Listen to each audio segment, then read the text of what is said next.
Did you know that over 200 years prior to the fall of the Jedi Order, that Yoda, who even then held his position as Grand Master on the Jedi Council, decided to take leave from Coruscant and live on a different planet?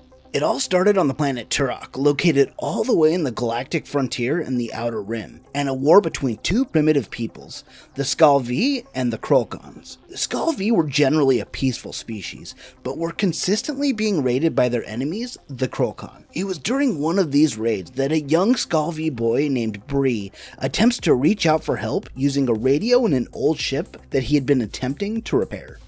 Little did he know at the time, but his message would make its way across the galaxy to the very capital and the Jedi High Council, where Yoda and his peers would try and best decide how exactly to handle the situation. Master Patri Veeder thought the High Council above personally handling the problems, but is promptly reminded by Master Ela that all life is sacred, something that they can't allow themselves to forget. Yoda quickly interjects that he will personally be handling this problem at the will of the Force. Back on Turok, all hell is broken loose, and the Scalvi village is on the very brink of disaster.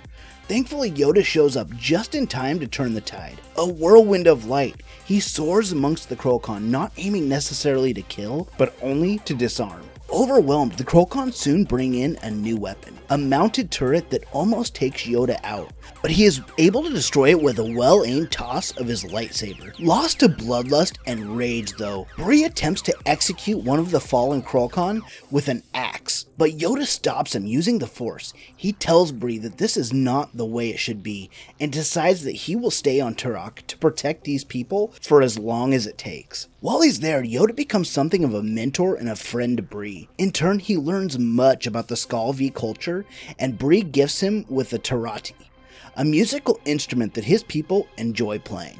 And true to his word, Yoda stays on Turok, helping them build defenses to help protect their home. Defenses that are soon needed as once again the Crulkon attack. Under pressure from their enemies, with Yoda now nowhere to be found, the Scalvi struggle against the Crulkon.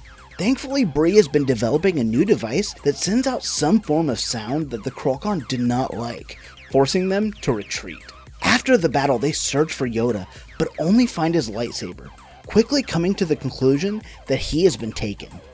Bree and a group of his people vow to save their Jedi friend and arm themselves with the weapons of the Crulkon. The Crulkon try to get Yoda to fight instead for them, but he simply remains silent. The Scalvi show up and a short fight ensues, with the Scalvi as the victors. Bree slices the bonds around Yoda's wrists with his own lightsaber. However, Yoda tells Bree that the ropes wouldn't have been enough to keep him there. He knew that the Scalvi would come for him, and he gestures for them to look up above. Raising Yoda's lightsaber for light, Bree notices many malnourished Crulkon children, and he comes to the wrong conclusion as he explodes in anger and he kills the Crulkon leader, much to Yoda's despair. After the incident, Yoda leaves Turok in disappointment. Around 20 years pass, and Bree is seen by the younger generation as some form of legend for killing the Crulkon leader and ending the conflict with them. But a much older and more mature Bree feels ashamed of the actions that he took that day. In an argument with his fiery nephew, he yells that Yoda was not just some old Jedi, and that they should all care that he is gone. Somehow, coincidentally, this is just the moment that Yoda decides to return, and he sits calmly behind Bree, playing his Tarati to show him how much he has improved. It also just happens that at that moment an alarm sounds. The first Crulkon war party in a very long time has shown up. Bree calls for the defenses to be raised, something that disappoints his nephew, who wanted them to attack their enemies. He thinks that his uncle is a coward for hiding behind the walls. Him and a small group of their friends decide to take matters into their own hands against the advice of Yoda, and they take a boat to the home of the Crulkon where they kidnap the leader's child. It's not long after that the Crulkon show up again to rescue their child, and it looks as if a battle will ensue, but Bree insists that there will be no fighting. The child had told him about how the Crulkons had been starving, with no food, which had been the cause for the raids on the Scalvi, that the past is done, and the future will be something that they share together.